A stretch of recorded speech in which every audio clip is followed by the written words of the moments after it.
So we're back as part of our mini-series that is unofficially called the Flixbus Rampage. We just left off from Budapest last time. Before we get to Ljubljana, the really sharp-eyed who've been keeping up with our travels might have wondered if we've missed an upload.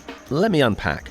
So we were heading across Hungary on a Flixbus, and as of January 1st, Croatia was in the Schengen area. So yay, just as soon as you cross this river, we are in Croatia. Now, this was just glimpses of the Croatian hinterland. At length, we pulled into Zagreb. However, it is at this point I have some bad news. In preparing for this trip, I began seeing reviews like this, and while Google Maps is not always updated with openings or closings in a timely manner, you normally have to check elsewhere to confirm, but sure enough, the main cathedral, the famous Church of St. Mark with its tiled roof, the walls of the city, it gets better. The Archaeological Museum had closed for building works, and the City Museum just doesn't open on Mondays. So, what would you like me to say? Bear in mind, we learn quickly with this channel. If you are ever honest about any downsides to a place, no matter how much you couch it in conciliatory language, you'll be punished. And hey, if anyone wants to accuse me of hating Croatia, we've already spent 7 episodes gushing about how much we adore it. Balkans playlist in the top right if you don't believe me. People don't tend to visit places they hate 7 times for a total of around 29 days. But look, I wanted to make a Zagreb episode. I really wanted to see this place, but where can I point the camera? Which building site can I show you first? So, look, no one's going to thank me no matter what I do. Audience or the locals, it seems that even 3 years on from the major earthquake in 2020, the work was only just getting started in Zagreb. If you trace the photos of the cathedral, you can see they were taking down the scaffolding that had already been in images for seemingly forever, just to replace it with new, different scaffolding by the summer. So we did our best. I even had a sort of admittedly short script, but ultimately it just doesn't really make sense to make that episode. We definitely didn't have a horrible time in Zagreb, but undoubtedly disappointing. As it is, I've showed you most of my usable footage in this 90-second segment anyway. Instead, we're going to do this as a 4-episode run, and after about 20 hours total in Zagreb, we were back on the bus and on our way to our final city.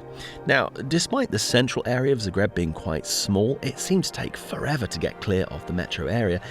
After a bit more of the northwestern countryside of Croatia, we sped past another redundant border crossing and we were in Slovenia. Perhaps the tourism board of Slovenia has done a pretty good job, because it's a country that's always held this particular allure, images of emerald waters, trees and mountains.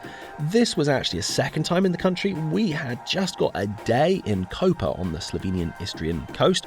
You can see more of that in the Venetian episodes, but this was finally a chance to see the interior as well as to see Ljubljana, which looked pretty promising. While bus footage is never especially impressive, of all the countrysides we'd seen flashing past on this trip, Slovenia was way ahead in picturesque alpine little towns perched on the hillsides. Surprisingly or not, on a day where we'd been absolutely melting in Zagreb, the hot air was hitting the more mountainous region and the rain began to fall and got thicker and thicker. Anyway, another chaotic disembark from the Flixbus, the final Flixbus in fact. That was us for the week. Perhaps considering we've pivoted the entire 5-city trip around Flixbuses, it might surprise you that we've not been hugely positive about them. I am massively grateful that Flixbuses exist. The possibilities they open up are vast and they are incredibly low cost. People know about interrailing by reputation, but when people describe it as doing Europe on the cheap, that may have been true at one time, but it's not really the case anymore. I do like the idea, I'd be well up for that, but a pass now sets you back, well, yeah, as you can see, it's not bad, but I wouldn't really call it a bargain. My thesis is that Flixbus has become what people claim Interrail is, or was, a cheap, flexible way to explore Europe, and hey, as you get into the Balkans, there's a lot of areas that don't have any rail lines anyway, so that's a plus. It was one of the big pitches to my friends for this trip. We stay in these cities for, ballpark 20 quid a head for a hostel, and maybe 12 to 15 for a 4-hour cross-border bus trip. So that is amazing, but it's perhaps not surprising that at this lower price point, drawbacks are not far behind. Temperatures on board are sometimes cool and temperate, but also sometimes near intolerably stuffy. It's a dice roll which bus actually shows up. My mind goes back to the overnight bus we had from Sofia to Istanbul. It's very thrifty just having an overnight bus instead of accommodation, but you do pay for it in other ways. I recall Sean and I being very groggy just wandering around Istanbul. Anyway, credit where it's due, Flixbuses for this trip were pretty punctual, but that's not always the case either. You have to keep an eye on the tracker on the website because they're often covering, like hundreds of miles over like 10 plus hours. It's not surprising if the itinerary ends up slipping 1-2 hours or more. It's just, you never know. So, a bit like EasyJet, I have this fondness for Flixbus for everything it's made possible so far, and particularly for how inexpensive it is, but yes, asterisks attached. Right, well, this has been quite a lot of housekeeping. I still haven't given you a proper look at Ljubljana yet. We had about a 15-minute walk to our accommodation, which gave us a good view of the city, particularly from the river. We were staying in this small independent hostel, which was quite a switch from the vast corridors of just about everywhere else we'd been this week. Seeing that there was only going to be a finite amount of daylight, and with several waypoints I wanted to hit, I excused myself from the party so I could jog around the city and do some filming. In fairness, of all the cities we've been in so far, Zagreb was not dissimilar at the centre. Ljubljana feels like the most accessible and walkable, particularly in the central part. Be honest, Slovenia is not a place you hear about or probably think about all that often. Most people are too busy getting it confused with Slovakia. It's not helped by the fact that Slovenia has, for almost its entire history, been part of other larger states, whether part of the HRE or later Austria-Hungary or Yugoslavia in the 20th century, the current state only emerging in 1990. Low-angle flag shot, however, while the mostly Baroque and somewhat Austrian-feeling architecture of the town was very enjoyable, I had another particular target. You see, Ljubljana was also the site of Roman Emona, a major settlement in the area that has left several structures behind, which I'll speedrun with you now. First you get to Kongresny Square, and there's three. There's this well that was uncovered as they were making an underground parking lot. There's also this fragment of the city wall, again in an underpass section. I don't know who just left their bike there, thanks for that. And this pillar with a replica bronze statue found here, which became known as the Emonian Citizen. Not able to hang around with the light going, I kept moving. Next, there's this pretty stretch of Roman wall. In fact, almost suspiciously high. So yeah, it turns out a guy called Josne Pleznik got perhaps a little bit carried away doing some restoration work here. In fact, restoration probably isn't the word. You see this pyramid above the gate? Yeah, that's essentially just something he made up because he thought it was cool. And the more you look at the walls, the more you start to question, is this actually historical masonry at all, or is it just some architectural fan fiction?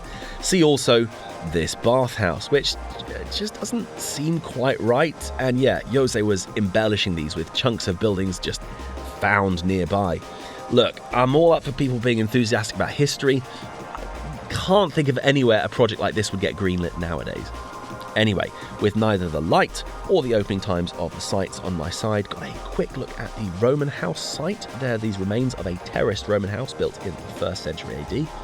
And a couple of blocks away, this is a Roman house that was later transformed into a baptistry. Now, these last two are genuinely impressive as archaeological sites, so it pained me a little that our time in the city was not going to line up with the limited times these are open, but it was good to get something of a look at them at least. Well, was pretty out of breath trying to catch everything, but feeling elated to have made it round. At this point, I was just a pinch overdue to link back with the group who had picked a restaurant. This was pretty incredible. I actually took the chance to have goulash, which I realise I'm a couple of countries late for that particular dish, but hey, I don't care. This was delicious. The beers were good here. The interior was a little uncanny valley, nearly pulling the look off, but ending up just a little bit theme parky. But it doesn't matter because this was a great evening. And in an unexpected treat, after dinner as we took in the town, we were treated to an absolute showstopper of an electrical storm. Usually in the UK, you have to wait around for several minutes, eyes fixed on a certain point to catch lightning, but here it was like an informal fireworks display coming from seemingly all directions at once. This did eventually give way to heavy rain, so we sat under some umbrellas at a bar by the river, but in about half an hour the rain had peaked and passed on. So yeah, a memorable evening. Back to the hostel. Didn't insist that everyone got up early the next day, but I snuck out early for coffee. I will say, not a spectacular choice in Ljubljana, or at least not in the early morning. The coffees I ended up with were just okay. The weather was looking pretty threatening, and then it managed one better than threatening, and we had a violent downpour. We'd had our eyes on the forecast all week. It had sometimes gone our way, but not always. This was the first time we had rain jeopardising our day. Even though the rain had stopped for a moment, definitely felt like we were taking a calculated risk as we were heading for the train station and out of the city. The trains are pretty good, the views are even better. I'm curious how many people have already guessed where we're heading. If you know anything about Slovenia or have been yourself, it's a dead giveaway. It's just too popular. And I mean, in fairness, we've been flashing up shots of this whole mini-series anyway. So about a 45-minute train northwest out of Ljubljana, you get out at what's a not especially impressive looking station. From there you can walk or catch a bus, it's up to you, and you get to Lake Bled. Lake Bled, just ludicrously gorgeous. As you can no doubt see, it's an absolute gift for the lens. However, having arrived in the dry, the rain was not far behind, and our hopes that we might have escaped the rain were dashed. Still, as you can see, this was hardly the lashing that came over first thing in the morning. It was manageable, so we popped hoods up and kept walking.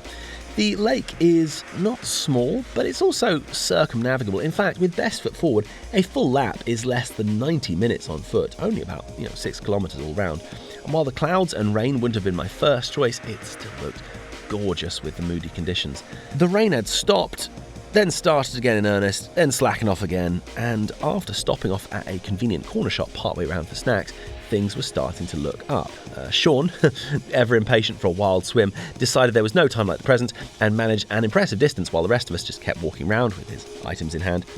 You could see we'd been getting further and further around till we were closer to the focal point of the lake, the island with the Church of the Assumption. It might surprise you, this doesn't hugely pique my church-crawling interest as it's not especially ancient, but as a photographic subject, I mean, it's one of the most unique scenes anywhere on Earth. And more remarkable still, the clouds were parting. Not just so we had better visibility to the framing mountains in the distance, but suddenly we had glorious blue skies and sunshine. We've been pretty to the point this mini-series and haven't taken many chances for supercuts. We've got to do a Lake Bled supercut, right? Yeah, gotta be done.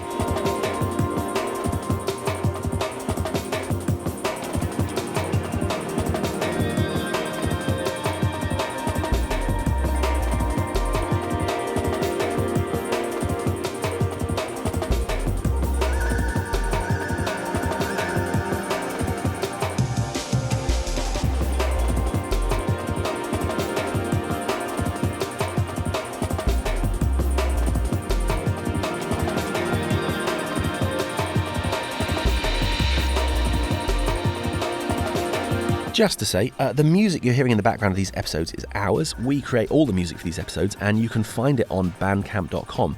If you want to support us here on the channel, that is the place to do it. That would be much appreciated. So this was all turning out amazingly. It's leaning on the scales rather unfairly, considering this is essentially a national park, and we've been in the centre of cities all week, but it was an incredible highlight. The park is really well put together as well, just the general infrastructure and things like bike lanes or bins, but it never feels intrusive or stops you from enjoying the nature around the lake. There's a bit of a jump in my footage. Most of the group, including myself, took the opportunity to take the plunge into the lake, at which point, of course, my camera had to be stowed. Although we vacillated back and forth on which part of the lake to actually get into, turns out we probably should have just gone in at the western end. That's by far the nicest public Lido you can use. Anyway, at length we got back to the train, back to Ljubljana. It had been an absolute triumph seeing Lake Bled. It's no shock, this is pretty much the poster child of Slovenian tourism. I mean, they do have a point. However, we weren't actually done for the day.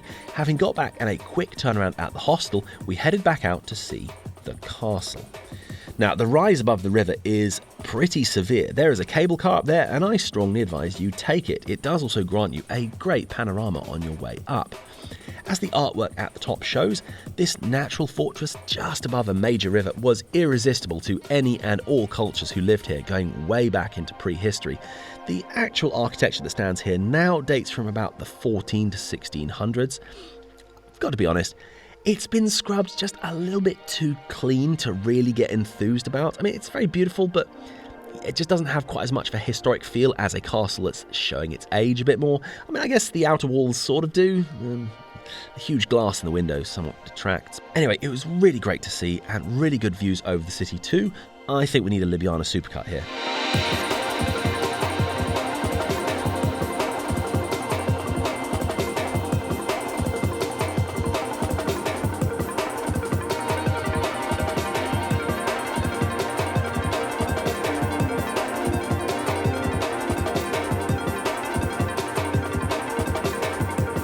So we descended back to street level, and this was almost us done for the week. It was just time to get dinner, and we found this pretty great spot that could see all of us, and in a cellar, no less. I know pizza rolls doesn't sound like much of a commitment, but they were actually genuinely really nice. Think of it as just an even more compact calzone. The pistachio dessert was more impressive looking than it was tasting, but sure, okay. I just really appreciated this for our final night. The traditional cellar, a table for just the 12 of us, just one short of a Last Supper where someone could betray me. It may seem strange I've not done this yet, but I do want to massively shout out everyone who came on this week. In the same way I don't insert myself into the footage of these episodes, I'd filmed the group somewhat infrequently. I've never been one for commercial photography, and as it is, the group was more than able to take selfies and capture their own footage as the week went on. But it was infinitely more special to see these places with a large group rather than just alone. And that was pretty much it for both Ljubljana and the week. It was a rather inauspicious conclusion to the story. Bus from Ljubljana to the airport, flight was delayed, but sure. And with that, we were flying home. So this was a lot of fun, and definitely neat getting to do this with 12 friends. I mean, maybe we'll do something like this again in the future. I don't know yet. It's left me with a long trail of pins for things I'd like to see slightly further out from these cities too. But as far as ticking off some Central European places I'd not been to, this was a first time in Czechia, Slovakia and Hungary. So yeah, this felt amazing. There's a lot more you can see from us as well. Before this, we were doing a huge loop across Western Turkey, which is overflowing with ancient ruins. It's absolutely ridiculous. And I mentioned the Venetian episodes. This is this magnum opus of sites stretching all the way from Italy down through Croatia, Montenegro, Albania, Greece, and out into the Aegean as far as Cyprus. Playlist in the top right. Already mentioned Bandcamp. Definitely check that out to support us. You can find us on all the socials. We've migrated a lot of activity over to Bluesky, so catch us there. Otherwise, have a great one, and we'll catch you very soon.